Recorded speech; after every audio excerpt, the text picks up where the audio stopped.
Hi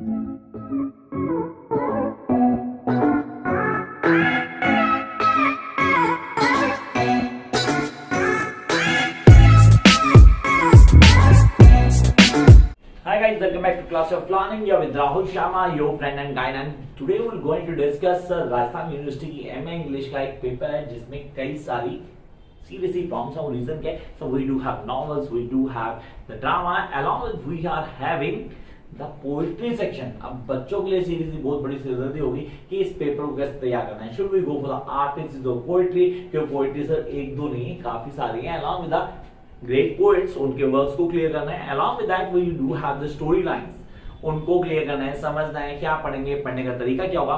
तो जब मेरे से स्टूडेंट बार बार बात करते हैं सर आप एक ही यूनिवर्सिटी को सेंटर करते हो तो हमारी यूनिवर्सिटी की बारी कब आएगी, तो here I am with you guys.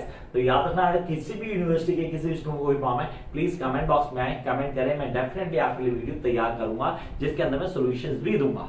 Come out to one. The first है the 20th century literature, poetry and drama. This is especially the paper that belongs to Rajasthan University. ऐसा नहीं कि कोर्स कंटेंट बाकी university में नहीं, काफी universities में same course content already है विद अ डिफरेंट नेम्स. आपने कहा सर इसको कैसे तैयार करना है, पहले इसकी बात कर लेते हैं. How are going to prepare this particular paper? As you guys know that we have the three sections. Sir तीन सेक्शंस हमारे पास, section A, section B, section C. Section A block करता है कि इसको पूरी तरह से पोएट्री को. पोएट्री को हमें ऑन टिप करना है. Yes we need to clear the poetry from the very beginning. And when you are preparing the poetry guys make sure दो चीजें ऑन टिप होंगी. The first artisis and the second analysis. The critical analysis आपको पता होनी चाहिए. अब कैसे पढ़ेंगे, हाउ टू स्टार्ट सीरीज, आपको पढ़ना कैसे, पढ़ने का तरीका क्या. खाली कोर्स कंटेंट बना रहा हूं तो मैं पोस्ट कर देता अपने इंस्टा आईडी पे, आप पास देख लेते. कोर्स कंटेंट नहीं पता, यहाँ मैं बताऊंगा आप इस पूरे पेपर को पढ़ोगे कैसे. जब हम सेक्शन ए की बात करते हो, yes you are talking about poetry. Poetry को पढ़ने का तरीका है first know the story behind the poetry.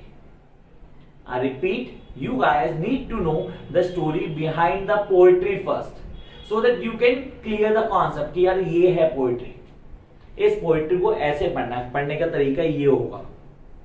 ये आप सबको फॉलो करना है. आपने कहा how should we start dealing with this, तो सर पहले क्या करते हैं, हमारे पास चार पोएट्स हैं जिनको क्लियर करना है, such as W.B. Yeats, T.S. Eliot, Philip Larkin and Ted Hughes. Sir चारों अगर मैं बोलूं तो सर ये बिलोंग करते हैं मॉडर्निज्म को, पोस्ट मॉडर्निज्म और मॉडर्निज्म को. तो अगर मैं इस पोएट्री को नाम देता हूं किसको, मॉडर्निज्म या पोस्ट मॉडर्निज्म, तो nothing wrong in it. Yes these are the poets of modernism और पोस्ट मॉडर्निज्म.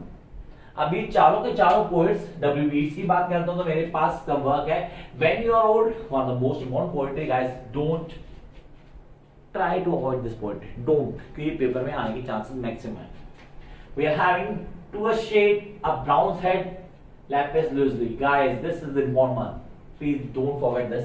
1919 सेलिंग दो तो मोस्ट इंपॉर्टेंट, दोनों मैंने बोल दी कि आपको ऑन टिप करनी. आपने कहा बिगनिंग की यहां से W.B. Yeats की, तो अब इसको पढ़ना कैसे. आपने कहा सर पढ़ना कैसे, तो पहले बैकग्राउंड रीड करेंगे. Yes, you guys need to read the background first. अब बैकग्राउंड को कैसे पढ़ना है, पढ़ने का तरीका क्या, किन बेसिक पोर्शंस को क्लियर करना है. आपने कहा हाउ डू स्टार्ट, हम कैसे शुरू करेंगे, पढ़ने का तरीका क्या होगा, किन बेसिक्स को फॉलो करना है. द फर्स्ट थिंग जो आपके दिमाग में रहेगी वो रहेगी सर कि इसकी जो एनालिसिस दी हुई है, such as you have the notes, तो नोट्स देखो मैंने हर पोएट्री की एनालिसिस दी हुई है जिसको बोलता हूं एक्सप्लेनेशन, जिसको पढ़ने का हम पोएट्री को बड़ा आराम से क्लियर कर लेते हैं. This what you guys need to do, read the text, उस नोट्स को पढ़ो पूरा, आपको पोएट्री क्लियर होगी. Then go for the text. उसके बाद क्या करना है, मेरी वीडियोस को फॉलो करना है. सारी की सारी वीडियोस ऑलरेडी हैं, आप उस वीडियो को फॉलो करो, you will clear each and every point. तो सबसे पहले W.B. Yeats को क्लियर किया, then we jump to the next part that is T.S. Eliot. अब T.S. Eliot को क्लियर करना. आपने कहा T.S. Eliot में क्या पढ़ना है, so the waste land. I repeat, waste land ये वो पोएट्री है जिसको आप बिल्कुल भी अवॉइड मत करना, ये कंफर्म पेपर में आती है. The best part is T.S. Eliot works in waste land. Sir waste land 5 parts में, इज इन 5 पार्ट्स. आपने कहा सर ये 5 पार्ट्स में है, ये उस वर्ल्ड वॉर के बाद जो हुआ, लाइफस्टाइल क्या था, क्या चेंजेस आए, उन सबको डिफाइन कर दी. Yes do tell all that. तो उसके क्या सीक्वेंसेस थे, कैसे हुआ, कौन कौन से पॉइंट्स थे, और the thunder set, volume the man who don't do water. Sir ये सारे पॉइंट्स आपको ऑन टिप होने चाहिए। अगेन पढ़ने का तरीका, पहले एक्सप्लेनेशन और द समरी जो मैंने दी हुई है, जिसको आप एनालिसिस बोलते हो, क्रिटिकल एनालिसिस, उसको रीड करें, then go for the text, video को फॉलो करो and you will clear each and thing. If you do have the notes आप ले सकते हैं, फ्री नहीं है, उसके लिए पे करना पड़ेगा। You get the notes as you make the payment. Come to the next one, Philip Larkin, the easy going poet. I repeat, the easy going poet, मतलब पोएट को बोलना बहुत बड़े आराम से समझ में आता है, चीजें बड़े आराम से क्लियर करता है, तो हमें बड़े आराम से क्लियर भी होगा। द फिलिप लार्किन टोर्स रिविजिटेड नहीं है, coming at grass the Whitson wedding, yes the Whitson wedding, जो अंडरलाइन कर रहे हैं वो आपकी पहली चॉइस होनी चाहिए। फिर बाद में बोलना कि सर ने बताया नहीं कि यार जो अंडरलाइन करना वो इंपॉर्टेंट है, तो आपने कहा यार हमने पढ़ा towards at grass the Whitson wedding. We have the Ted Hedges. Sir Hedges को पढ़ना है, तो pike, view of a pig, hawk roasting. Yes, the hawk roasting and crystal. Crystal paper आने के चांसेस हैं। मैं तो सर्कल नहीं कर रहा क्योंकि सारी हो जाएंगे, फिर इसके कांट एस्पेक्ट सॉरी करना पड़ेगा।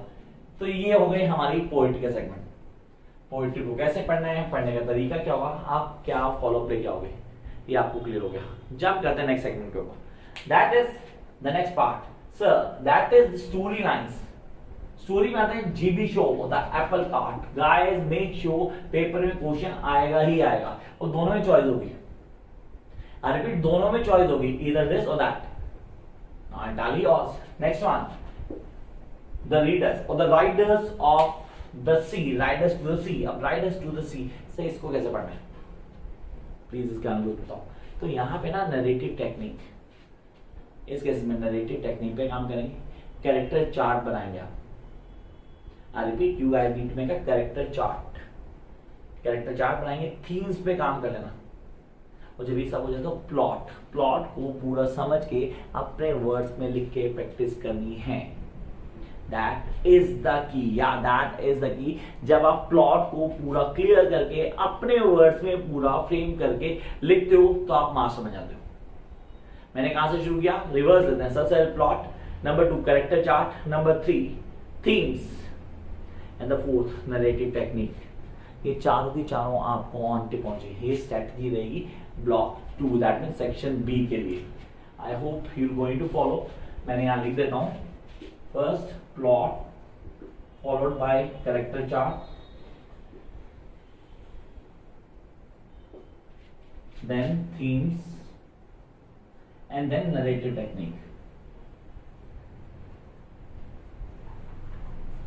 ये पैटर्न है जो आपको फॉलो करना है। यस, इस पैटर्न को आपको पूरा फॉलो करना है, किसके लिए, सेक्शन बी के लिए। Jump up the last part, that is section C. So section C कहते हैं as bracket waiting for God of the exhibition play. Exhibition play waiting for God of, I am talking about 2 trance, is the 2 trance, दोनों wait करें क्या होगा, होने वाला है नहीं होने वाला। एलॉजिकल प्ले भी कहते हैं, हम कहते हैं इसको अलग से बोलें, इसको समझना इम्पॉर्टेंट है। यस, दिस इज इम्पॉर्टेंट, हम इसको समझें। ड्रामा का important part waiting for God on, वो गॉड आएगा नहीं आएगा, वो वेट किसकी हो रही है, they are not been getting या। तो आपने कहा सर हाँ ये इम्पॉर्टेंट तो है, डेफिनेटली बहुत इम्पॉर्टेंट है, डोमिनेंट भी है। Then Harold Pinter, the birthday party, I love the story line. Yes, I love the story line.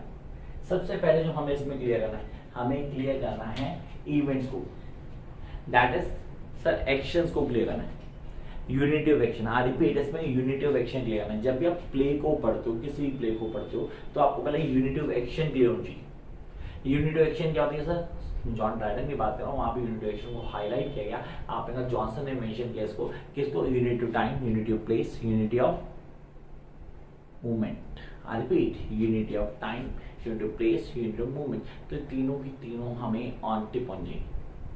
Beginning कहां से करेंगे, बिगिनिंग डेफिनेटली होगी कहां से, प्लॉट से। कुछ गलत नहीं होगा यहाँ, कुछ चेंज होगा उससे डेफिनेटली होगा, पहले प्लॉट से शुरू करोगे आप। Jump to the plot, next segment आपके लिए क्या आएगा, वो आएगा character chart. Third point that is themes. Fourth point not the narrative technique, narrative technique को फॉलो नहीं करते इसके अंदर। हमें यहाँ फोर्थ पॉइंट जो डोमिनेंट होगा, जिसको क्लियर करना होगा और समझना होगा, that is the questions, the expected question answers. जो सब कहाँ मिलेंगे आपको, आपके नोट्स में मिलेंगे यार, you get all in your notes, जिनको आपको फॉलो करना और कुछ भी नहीं है। इसमें हमारे पास फॉलो अप आ गया, first plot, character chart, themes, and then questions. Yes, the questions you need to clear. ये हमारे लिए वो फेज है जिसको कैसे तैयार करने का तरीका क्या होगा, and what be the best way to get maximum marks is to start as early as possible. Till then keep watching. कोई डाउट है, किसी से कोई प्रॉब्लम होती है तो कमेंट बॉक्स आपका यार। Catch you very soon with a new video just for you.